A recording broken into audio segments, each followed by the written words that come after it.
I'm about to say something that's so ridiculous, I'm not sure many people are actually going to understand. So I wrote it down, and I'll do my best to describe what we don't understand is on its way. I think most of what I'm saying is completely false, but there's probably something true within it. So hear me out.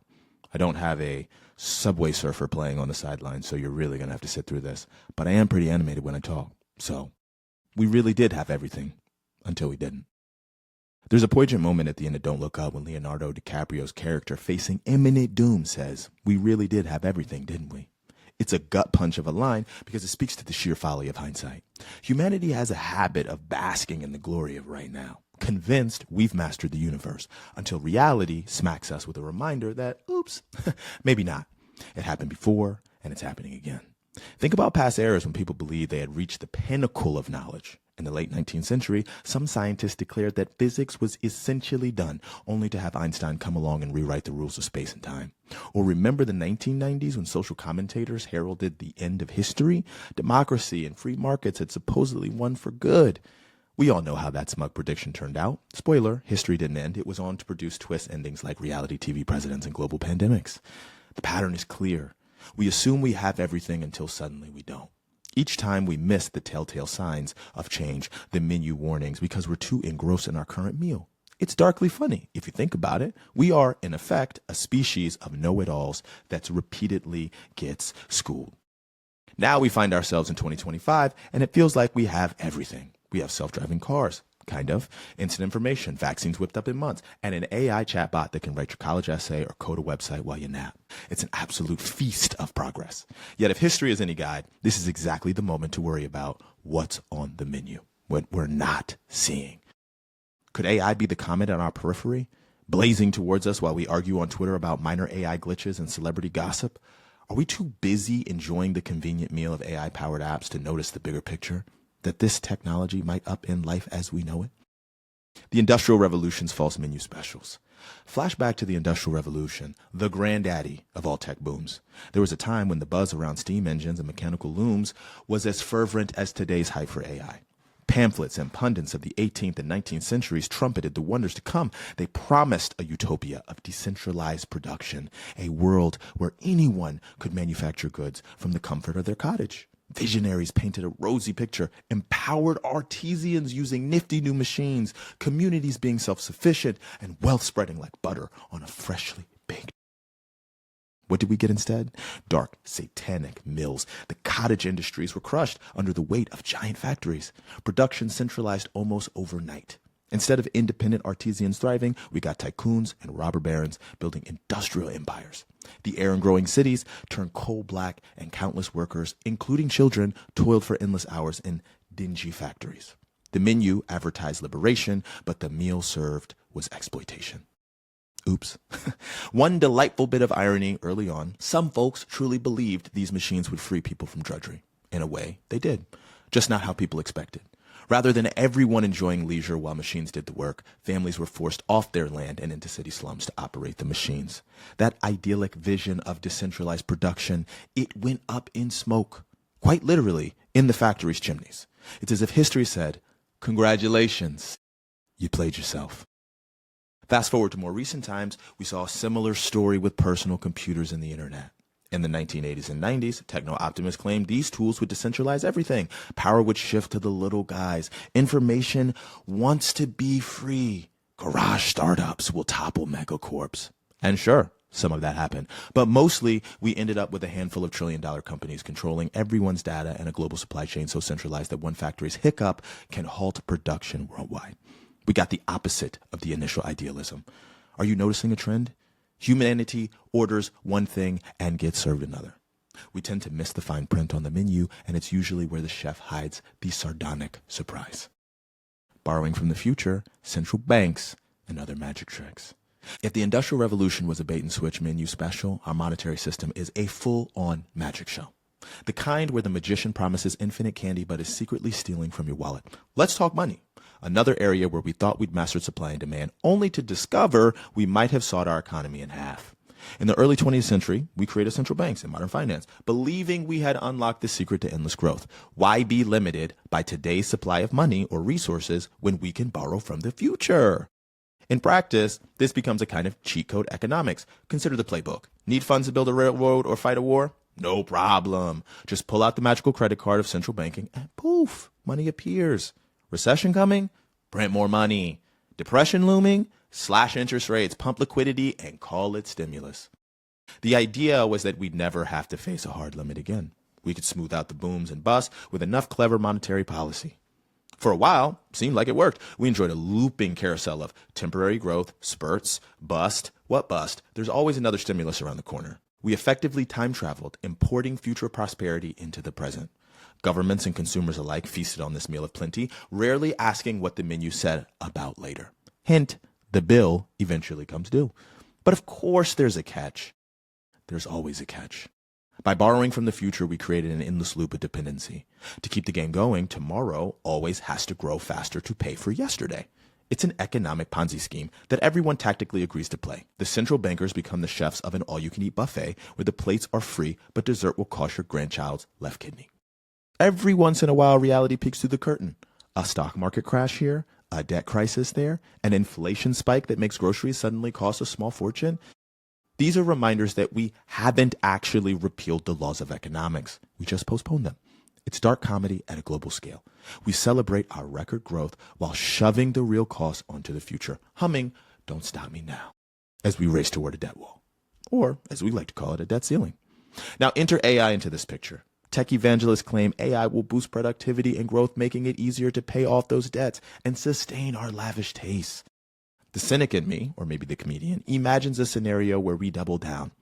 If borrowing from the future got us into a pickle, why not let AI figure out how to squeeze even more out of tomorrow? Perhaps we'll task some super intelligent algorithm with balancing the global budget or inventing new financial instruments to keep the magic show running. What could possibly go wrong? If you listen carefully, you might hear the faint chuckle of cosmic irony. The brief career of the prompt engineer. Remember not so long ago, let's say 2023, when prompt engineers were the hottest new profession? Articles breathlessly reported that you could earn six-figure salaries just by knowing how to talk to AI systems. No coding required, they said. It sounded like a dream job from some techno-utopian menu, becoming an AI whisperer. Universities rushed to offer Prompt Engineering 101 courses. Tech bros on LinkedIn proudly added GPT-3 Prompt Jedi to their titles. For a brief shining moment, prompt engineer was hailed as a job of the future. Well, that future lasted about as long as the Snapchat story. By the time many people had even heard of the role, it was already on the endangered jobs list. As AI models become better at understanding plain language and started, ironically, generating their own prompts, the demand for specialized human prompters began to fade. The illusion of progress through the shiny new jobs cracked quickly. It turns out teaching an AI to understand us was a transitional problem. Once solved, proof the role evaporates. It's a bit like being the best horse-drawn carriage driver in 1905, just as Ford's Model T is gearing up to roll out. Or a world-class elevator operator the day after automatic elevator buttons were installed. You have this highly touted skill that suddenly nobody needs. In our eagerness to embrace AI, we've convinced ourselves that new kinds of jobs would offset the ones AI would replace. And maybe they will. But the prompt engineer saga is a comical and slightly disturbing case of a job that went from boom to bust in record time. 1 minute you're sipping a latte, telling a computer how to do its magic, and the next minute the computer politely says, "Thanks, I got it from here." The rise and fall of prompt engineers should serve as a cautionary tale. It screams the game is changing faster than we think. Yet here we are, many still assuming that if AI takes old jobs, new ones will just pop up, as they always have. It's the classic misunderstanding of supply and demand for labor. We assume demand will always find a balance, that there will always be something productive for humans to do. But what if that's just another menu misread? What if the whole concept of human labor demand is about to be upended in ways we haven't seen before? More people, less work, the population paradox. If you want a recipe for economic and social heartburn, try this. Take more people and give them fewer things to do. By sheer numbers, the human population has been an ever-growing buffet. In 1992, when I was born, there was about 5.5 billion of us on this planet. Today in 2025, we're pushing 8 billion. That's roughly 2.5 billion more mouths to feed, more minds to educate, and hands looking for work within just a few decades. Historically, more people meant more labor, more innovation, more demand for jobs and goods, a bigger pie, even if not everyone got an equal slice. But here's the paradox. As our population grows, the need for human labor is poised to shrink. Thanks to AI and automation, we're heading towards a world where fewer jobs exist for more people. Economists like to reassure us with talk of productivity and new sectors of employment. Don't worry, we'll all become AI trainers or robot psychologists or something. But deep down, there's an unsettling question. What if this time it's different? Previous technology shifts, no matter how disruptive, always seem to cook up new jobs eventually. Farmhands become factory workers become service workers, and service workers moved into the information economy. But now AI is nibbling at the edges of creativity and cognitive work, areas we assumed were exclusively human domains. It can write, draw, compose music, diagnose illnesses, even argue legal cases, maybe not well, but give it a year or two. So if AI can do almost everything, what exactly will 8, 9, or 10 billion people do all day? Let's add another spicy ingredient to the stew: productivity. AI and robots can potentially make supply of goods and services skyrocket. Imagine factories that run 24/7 with minimal human oversight, or algorithmic systems that churn out new drug discoveries overnight. In theory, we could have an abundant supply: food, products, knowledge, enough for everyone. Sounds like utopia. But under our current economic rules, infinite supply wrecks the system. When something is super abundant, its price drops. What happens when labor, the work humans can do, becomes abundant to the point of a near infinity thanks to machines? The value price of human labor could plummet. Wages go down, or jobs just disappear, because why pay a human at all? That's great if you own the robots. Not so great if you're one of the billions of people depending on a paycheck to survive. We're speeding towards a bizarre situation. Peak population on the same collision course as peak automation. It's as if humanity spent centuries climbing the mountain of population and innovation, only to find at the summit a big sign that says, "Sorry folks, robots got here first. No vacancy." It's darkly comedic in a way only history could script. We wanted to solve scarcity, the age-old economic problem, and in the process, we might create a new problem: surplus humans. History's unpaid bills, from emancipation to automation. History is full of moments when we assumed things would balance out neatly, only to be thrown a curveball. One stark example, the end of slavery in the United States. You'd think that after abolition in 1865, the labor that enslaved people provided would transition to paid jobs for the same people. In other words, free the slaves, hire the workers. Simple, right? The supply of labor was still there. Newly freed millions eager to work for wages. And the demand for labor, plantations, farms, industries, was presumably still there too. Now minus the horrific practice of enslavement. But the reality was not so tidy. Instead of former slaves readily filling the same roles for fair pay, two things happened. Exploitation took new forms. Sharecropping and tenant farming kept many African Americans in grinding poverty, not far removed from slavery's shadow. And over time, technology stepped in to replace a huge portion of manual labor. By the early to mid-20th century, mechanization had greatly reduced the need for field hands. The cotton gin was an earlier invention that ironically expanded slavery, but later innovations, like the mechanical cotton picker, introduced in the 1940s, dramatically cut the need for human pickers. Tractors, harvesters, and other farm equipment spread, and demand for farm labor plummeted. The result? The anticipated demand for paid labor didn't fully materialize for the freed population in agriculture. Many people ended up migrating to cities in the north in search of factory jobs, a massive demographic shift known as the Great Migration, partly because machines were taking over the fields back home. In short, when slavery ended, it wasn't an army of free workers who replaced slave labor, it was an army of machines, and a new system of underpaid labor where machines weren't yet available. The value of human labor in southern agriculture dropped like a rock once the technology caught up. Why drag this grim chapter of history into our satirical tour? Because it illustrates a pattern. We constantly overestimate the demand for human labor in the long run. Even when morally the right thing is done, ending slavery, economic forces and technological innovation can swoop in with an unexpected twist. The lesson: just because you have a lot of willing workers, supply, doesn't mean the world will find a use for them, demand, especially if a cheaper, non-human option appears. Today, we often hear that if AI takes over, people can just reskill or find other work. Perhaps. But look at that post-1865 period for a cautionary tale. Freed people did reskill, they moved, they tried to find work, and still many struggled for generations because the economic system wasn't prepared to absorb them as equal participants. Now scale that up globally. If AI takes over not just one sector like agriculture, but potentially every sector, are we prepared to absorb billions of humans in some new role? Or will we witness a kind of great displacement where masses of people are left scrambling to find a niche where human effort is still needed? The vape pen testers. Absurdity in the age of automation. Picture a warehouse the size of a city block. Inside, rows upon rows of workers sit with small gadgets in hand. What are they doing? Taking puffs of vape pens. Yes, seriously. In some e-cigarette factories, human workers individually test vape pens by inhaling from each one to ensure they are working properly and the flavor is right. It's a real job. A person might test thousands of e-cigarettes a day, like some kind of human smoking machine. If that sounds like a dystopian Charlie Chaplin sketch, it kind of is, except it's happening in real life today. Seriously, go to this article and check out the video. On the face of it, this scenario is absurd. A single robot could possibly do this quality control task 24/7 without lunch breaks or risk of nicotine poisoning. In fact, such machines likely exist or could be built. So why on earth do we have a warehouse full of people literally acting as living, breathing vape testers? Because in the current calculus, it's still cheaper or more convenient to use human labor in some parts of the world for this tedious task than to install and maintain a robot. It's the old supply-demand dance in its funhouse mirror form. There's a supply of cheap labor, desperate for any wage, and a demand for repetitive testing, and so the market serves up a job that looks like parody of made work.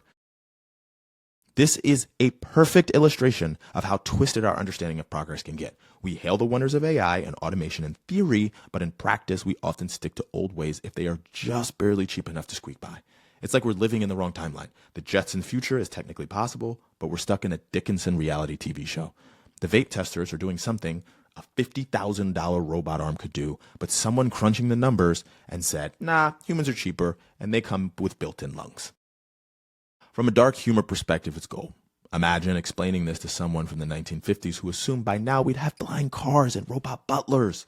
Yes, we have incredible machines in AI, but we still employ humans to literally inhale flavored smoke all day because economics. It's ridiculous. But it's also a bit frightening because it underscores that technology alone doesn't automatically lead to progress or dignity. It has to make economic sense to those in charge, and sometimes that logic is just bonkers. Now fast forward a few years. Suppose even cheaper robots do become available. Those vape testing humans, and many others doing simple tasks, could be out of a job overnight. The only reason they have the job is because of a temporary quirk of cost. When that disappears, so do the jobs. And there's no guarantee something else will pop up for them. It's a comical situation teetering on the edge of tragedy. The essence of dark comedy. So what happens when supply is infinite? Let's step back and ask a big philosophical question. The kind that might be scribbled on the last page of the cosmic menu. What happens when supply becomes infinite? Or at least so plentiful that it might as well be infinite for any particular purpose. This isn't just theoretical, it's the trajectory we're on with AI and automation in many domains. Imagine a world where AI can design and oversee automated factories to produce everything. From food to gadgets to houses, you name it, produced with a minimal human input. Energy is renewable and abundant, sun, wind, maybe fusion. So even power is basically unlimited. Information and knowledge are already effectively infinite thanks to the internet and AI that can learn anything. We're not fully there yet, but you can see the outlines of this world forming. Maybe it'll be a Costco. I don't know if you guys seen Idiocracy, but check out the article. You can read the video. In such a scenario, the supply of goods and services is abundant. So is the supply of labor. In a manner of speaking, because AI-driven machines are doing the work of humans, and then some, Economics 101 says that supply is infinite and demand is finite. The value price goes to zero. Great, so everything's free, right? Utopia achieved. Let's break out the champagne. Everyone gets a mansion, a Tesla, and a robot butler, because why not? Well, hold on. Our current world doesn't know how to handle that. Our entire system is built on scarcity. Things are valuable because they're limited. Your labor is, or was, valuable because not everyone can do what you do.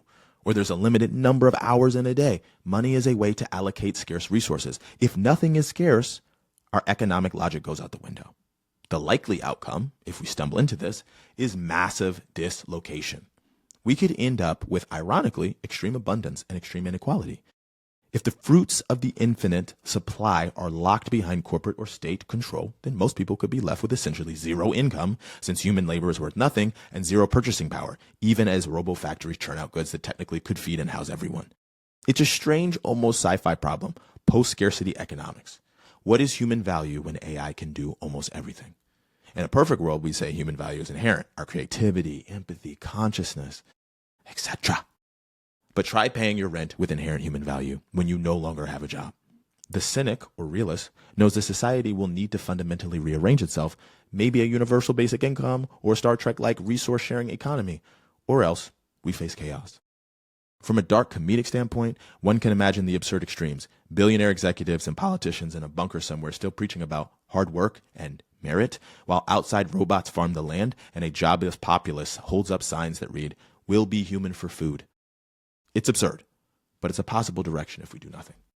Our misunderstanding of supply and demand has been running gag throughout history, but this might be the grand finale of that gag, the one so big that it ends the whole show. Infinite supply of labor via AI, meeting finite human wants, or maybe infinite wants because we always find new ones. Something's got to give. It's either the greatest breakthrough of civilization or the setup to the darkest punchline ever. Now don't look up. We might have been here before. At this point, you might be feeling a mix of laughter and dread. Welcome to the club. It's the exact vibe Don't Look Up nailed with its dark humor. We laugh at the absurd denial and incompetence, and then we squirm because, well, we see ourselves in it. The history of human progress is full of this kind of cosmic joke. We keep thinking the meal in front of us is all there is, and we ignore the menu that warns of an asteroid for dessert. So what now? Do we finally learn from our mistakes and confront the AI comment head on, adjusting our course with foresight and wisdom? Or do we keep memeing and doom scrolling while the algorithms quietly eat our lunch? I don't have the answer, but I do have one last darkly comedic theory to toss out. Maybe we've been here before. Maybe long ago an ancient civilization reached a similarly dizzying height of technological prowess and smug self-assurance. Perhaps they too misread the supply and demand tea leaves, let their own creation outpace them, and ended up wiping the slate clean. It's a surreal thought, but when we gaze at the pyramids of Egypt, those mysterious monuments that we still aren't sure how people built, I sometimes wonder. Could it be that we can't figure out the pyramids because the people who built them or the advanced knowledge behind them already blew themselves up once before? Maybe the pyramid builders had their own version of AI or automation that led to an oopsie of civilization-ending proportions, leaving those monuments as the last evidence of their peak. And here we are, thousands of years later, starting the cycle anew, scratching our heads at their accomplishments while repeating their mistakes. It sounds like sci-fi, and to be clear, it is tongue-in-the-cheek speculation, but it serves as a metaphor for our moment. We're not the first people to think we had it all sorted out, and we won't be the last, unless we really screw up. The dark comedy of humanity is that we're brilliant and foolish in equal measure. We invent wondrous things, but often fail to see the consequences, even when they're right on the menu. In the end, maybe the best we can do is maintain a sense of humor about our predicament. Like characters in our own satirical disaster movie, we should at least acknowledge the absurdity of it all.